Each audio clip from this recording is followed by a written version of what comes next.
Kalau bicara soal desa, mungkin yang terlintas adalah keindahan alamnya yang masih asri dan keunikan budayanya.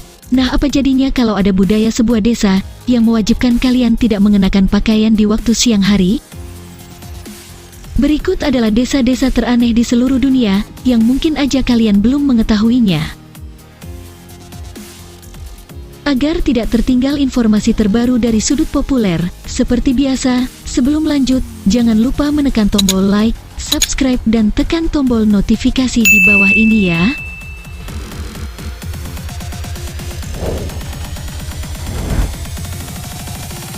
Satu, Desa Nagoro, Jepang. Mungkin kalian mengetahui kalau sebuah desa akan dihuni oleh manusia, namun berbeda dengan desa Nagoro, desa ini dihuni oleh ratusan boneka.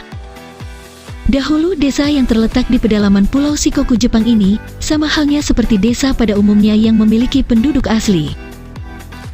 Namun sejak selesai Perang Dunia, banyak pemuda di desa Nagoro memutuskan pergi ke kota untuk mencari pekerjaan yang lebih baik dan mereka pun tidak pernah balik lagi. Sampai akhirnya, ada seorang anak dari rantauan bernama Ayano yang memutuskan kembali ke desa ini untuk merawat ayahnya yang sudah tua. Ayano sempat kaget melihat kondisi desanya yang sepi, yang cuma tersisa beberapa puluh orang saja, sampai ketika ayahnya meninggal, Ayano mulai memiliki ide untuk buat boneka-boneka, sampai terkumpul sekitar 350 boneka di desa Nagoro, yang dibuat mirip dengan penduduk desa. Ayano meletakkan boneka-boneka itu persis seperti saat penduduk desa masih di sana. Ada yang sedang bersantai di depan toko, suami istri yang duduk di tepi sungai, seorang anak yang bermain di ayunan, dan ada juga yang dibuat seperti murid-murid yang sedang belajar di sekolah.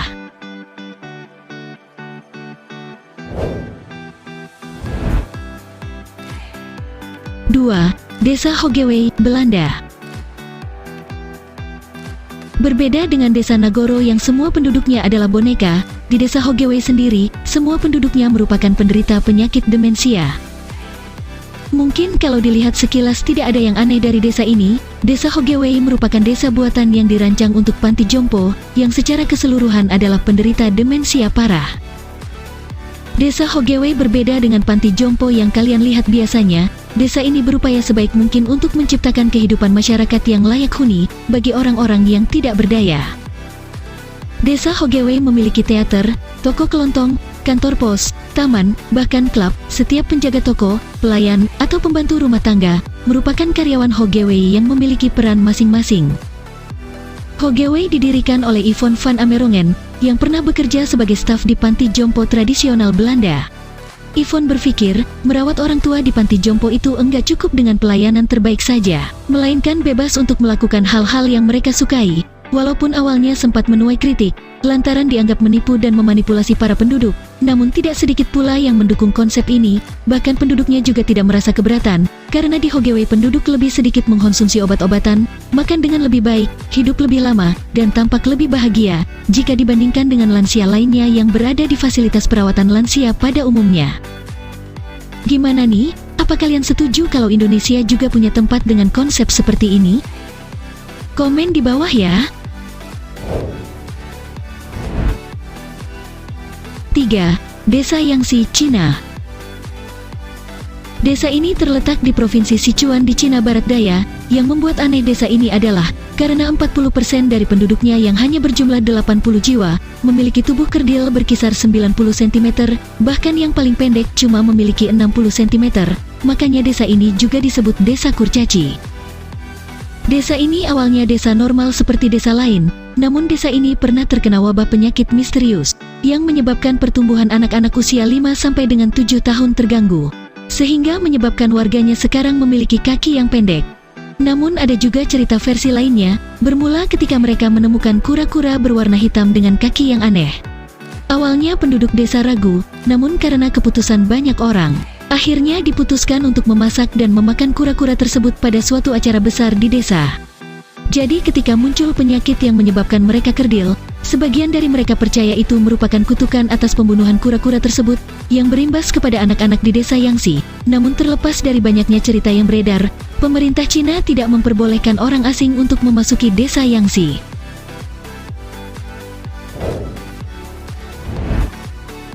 4. Desa Noiva do Cordeiro, Brazil.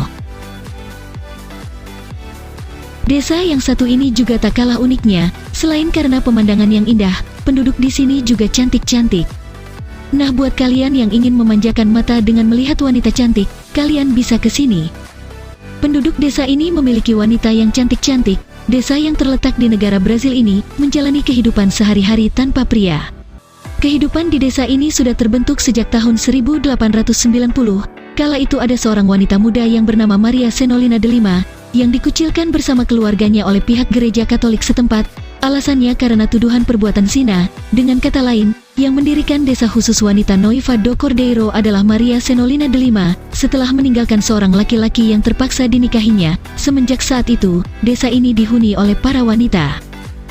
Sebenarnya para penduduk desa ini juga memiliki keluarga, bahkan sudah ada yang bersuami dan memiliki anak lelaki. Namun ada peraturan khusus di desa ini. Desa ini hanya wanita saja yang bisa berkuasa. Mereka memang punya keluarga, tapi tidak hidup bersama-sama. Setiap hari pria yang mempersunting wanita setempat tidak diberi izin tinggal di sana. Para suami harus bekerja jauh dari desa dan hanya diizinkan kembali ke rumah pada saat akhir pekan. Terlepas dari keunikan dan keindahannya, sebagian besar wanita di desa ini bekerja di bidang pertanian. Mereka berkebun, beternak, dan membuat pakaian. Para wanita tersebut merupakan pekerja keras. Mereka bertanggung jawab untuk segala aspek kehidupan yang dijalani, mulai dari sistem perkebunan, perencanaan kota, hingga acara keagamaan. Hidup berdampingan sehari-hari dengan sesama para wanita tangguh di desa Noiva do Cordeiro tidak lantas bersaing satu sama lain. Bagaimana menurut kalian kehidupan di desa ini? Apakah ada yang berniat berkunjung ke sana?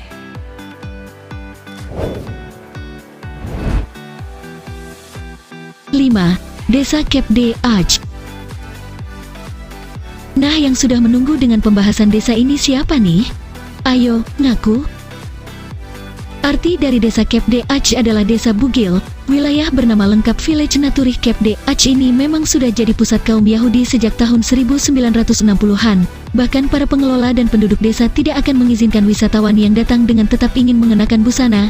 Jadi, buat kalian yang ingin ke sana, tapi tidak mau bertelanjang ria, siap-siap aja kalau kedapatan. Petugas biasanya akan memberikan denda buat kalian. Bahkan jumlah dendanya tidak terbilang sedikit.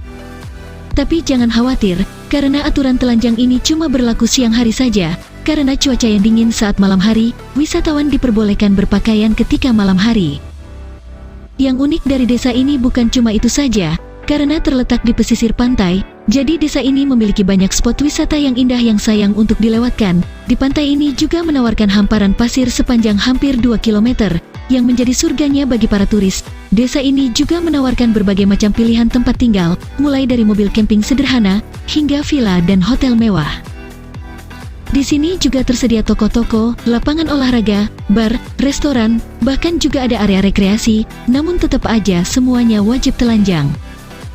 Jadi gimana? Apa kalian ingin menghabiskan waktu libur kalian ke desa ini?